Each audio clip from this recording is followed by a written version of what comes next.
సకల దేవతా స్వరూపుడు శ్రీ షిరిడి సాయినాథ్ మహారాజ్ గారి పాదార విందాలకు శిరస్సు వంచి నమస్కరించుకుంటూ శ్యామకు పాము కాటు వేయగానే పరిగెత్తుకుంటూ ద్వారకామాయికి వెళ్తాడు. ఎప్పుడైతే ద్వారకామాయికి వెళ్ళి శ్యామను చూసినప్పుడు వెంటనే సాయినాథుడు, ఓరి పిరికి పురోహితుడా, పైకెక్కవద్దు, ఎక్కితివో నేమగునో చూడు అని బెదిరిస్తూ గర్జిస్తాడు. పో వెడలి పొమ్ము, దిగోకు పొమ్ము అని చెప్పి బాబా కోపోద్రిక్తుడైతాడు. ఇది చూసి శ్యామ మిక్కిలి విస్మయం పొందుతాడు, నిరాశ చెందుతాడు.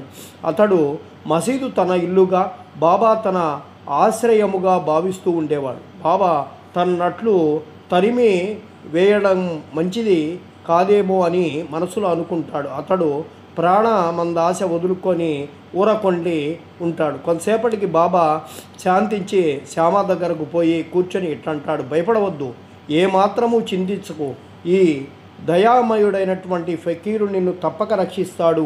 ఇంటికి పోయి ఊరక కూర్చుండు, బయటకు పోవద్దు, నా యందు విశ్వాసం ఉంచుము, బయటకు వెళ్ళవద్దు, ఆందోళన పడవద్దు అట్లని శ్యామను ఇంటికి పంపిస్తాడు. వెంటనే బాబా తాత్యా పాటిల్ను, కాకాసాహెబ్ దీక్షితును అతని వద్దకు పంపి తనకు ఇష్టం వచ్చినని తినవచ్చుననియు, గృహములోనే తిరగవచ్చునను, కానీ పడుకొని నిద్రించరాదని చెప్పమని చెప్తారు. ఈ సలహా ప్రకారము నడుచుకోమంటారు. కొద్ది గంటల తర్వాత శ్యామ బాగుపడతాడు.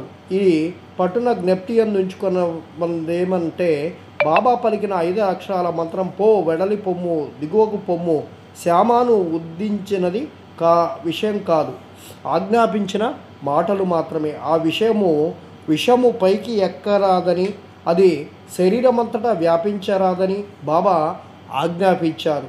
మంత్రములలో నారితేరినటువంటి తక్కిన వారి వలె వారే మంత్రము ఉపయోగించిన అవసరం లేకుండాను. మంత్ర బియ్యము కానీ తీర్థము కానీ ఉపయోగించిన అవసరం లేకుండా శ్యామ జీవితము రక్షించుటలో వారి పలుకులే అత్యంత శక్తివంతములయ్యాయి.